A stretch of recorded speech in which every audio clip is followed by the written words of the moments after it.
Hey everyone, welcome back to the channel. If you've already seen my other couple videos from today, I do not apologize. That's what you get for logging onto YouTube on April Fool's Day. But this video will be back to normal. This is another episode of my Road to $1 Million in Net Worth series, where I do an update every single month as I try to reach $1 million in net worth and a $30,000 per year passive income before I turn 30 years old. And since today is April 1st, it is my birthday. I just turned 24 today. That means I have 6 years left to get to that $1 million net worth target. I'm trying to do it earlier than that, and I'm updating you as I go through that process every single month when I break down my assets and liabilities and any changes that happened in the prior month. And yes, I was born on April Fool's Day, so I had to put some effort into my videos from earlier in the day. And in this past month, I started a new job working part-time at the firm that I will become an attorney at as soon as I get my bar results and I'm actually licensed, assuming I pass the bar, of course. I'll let you know what happens there. I'm thinking I'll be getting the answer to whether or not I passed tomorrow, since they asked for all of our contact information for today. So I'd assume that they have the results pretty much ready to go and they'll be sending them out soon. So again, I'll keep you posted. But in addition to that new job, we also got stimulated by the US federal government with a nice sizable stimulus check package with freshly printed, or more like digitally printed, dollars that went right into our bank accounts. And of course, the market has been a bit turbulent in the recent months, so we saw some damage to our portfolio, but we don't have very much tech exposure, broadly speaking, so it didn't do a whole lot, but the effects were definitely felt. And about that new job, it's in the real estate department for a large law firm, so I'll be doing real estate law once I'm actually licensed to practice, so that's great since that's exactly the niche I wanted to go into within law. Naturally, since I'm a real estate investor, I have an interest in the field, and I think this will help not only my investment career, but my knowledge as a real estate investor will help my legal career as well, so it's a nice symbiotic relationship right there. At least that was kind of the goal. But anyways, before I start rambling, let's get into the numbers to show you what's changed from last month. As a reminder, last month our net worth was $73,017.99. As always, let's start with the good stuff, the assets. We had a huge windfall of about $2.5 million in cash. Did I get you again? It's still April Fool's Day. No, that's not what happened. Here's what actually happened. We still have about the same amount of cash as last month, and that's partly because even though we got the stimulus payment, I'm still only working part-time, so we're not making huge income. And then Emily Ann's in school, of course, and that's another big thing. That money often is going towards student debt at the moment, which continues to mount since Emily Ann's still in school. More on that in a second. But one thing I'll note here is Lending Club actually is closing, at least their investment accounts. You used to be able to buy shares of notes, which were loans to individuals, so it was a nice way to diversify a little bit into debt without necessarily doing bonds. And that was something I had open for about 2 years now. I'm not sure exactly when I opened it, but they're closing it down, so I'm slowly moving the money out of that as notes are actually paid back, moving that cash back into my normal cash pile, and then that's going towards other investments or debt pay down. I'm waiting on a significant amount of money from my blog writing side hustle, but it also includes editing and some other similar type of work that I do for people from time to time, so I'm waiting on that. But the major addition here is in the retirement account section. That is my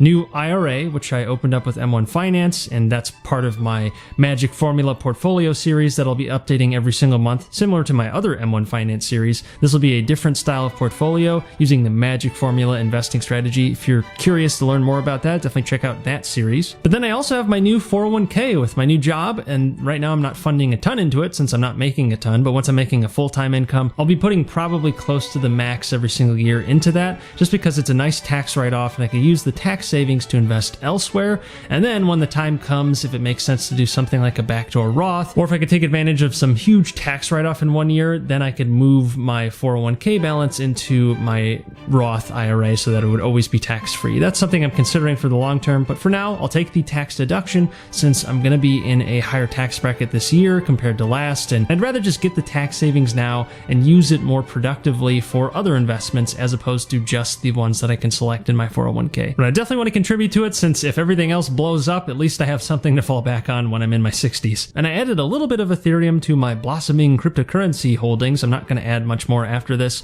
without some change in either the amount of money we're making or in the crypto sphere. But that's what we have in our cryptocurrency portfolio. I think it's about 70% Bitcoin and 30% Ethereum at the moment. But in total, that leaves us with $391,607 $1,000.14 in assets. And now onto liabilities. I have a negative balance here on credit card since I made a fairly large purchase but ended up returning it, and then it went back on my statement balance after I had already paid it down, so I had a negative balance for quite some time and still do, and I'm almost back up to neutral. And you can see the tuition for Emily Ann's school continues to mount, but we are on the home stretch. We're almost done with this. This is going to slow down towards the latter half of this year, and then it's going to be completely stopped by next year in the spring, or after the spring, I should say. But before then, I should be making a significantly greater income in the coming months, which will help to keep that student loan balance from rising up too much, and hopefully can start whittling away at it, since it's at around a 7% interest rate for a lot of this debt, so that's pretty expensive. And even though it's tax deductible, it's still expensive either way, so definitely want to knock that down.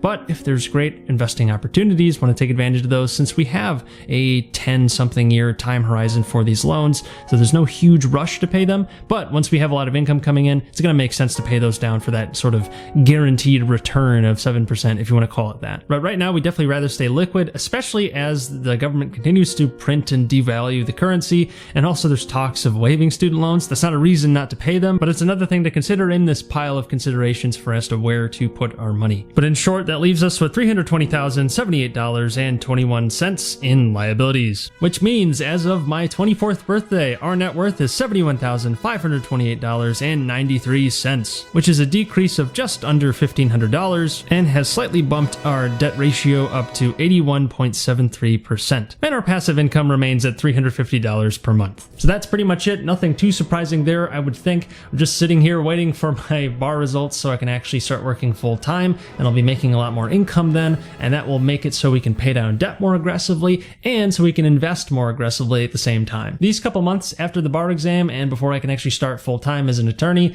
are kind of the limbo moment for me. I'm just waiting to see what happens with my results, and that will determine what I actually do for the summer, since if I have to retake the bar exam, I really don't want to, but if I have to, that's going to change my plans. But if I pass, then that's going to change my plans, since I'll be working full time instead, and that'll be a pretty tough schedule in a big law firm. But whatever the case, I'll be sure to update you along the way every single month on the first of the month, so be sure to subscribe so you don't miss these updates. And I put out new videos every single week and almost every single day for the past couple weeks, so be sure to subscribe for that as well. And how could I forget to ask you guys to smash the like button? That would help the channel out a lot. You guys have been doing that throughout the last year, throughout my year of being 23. I appreciate that. You made it a lot better. Let's make 24 even better. But until next time, take care.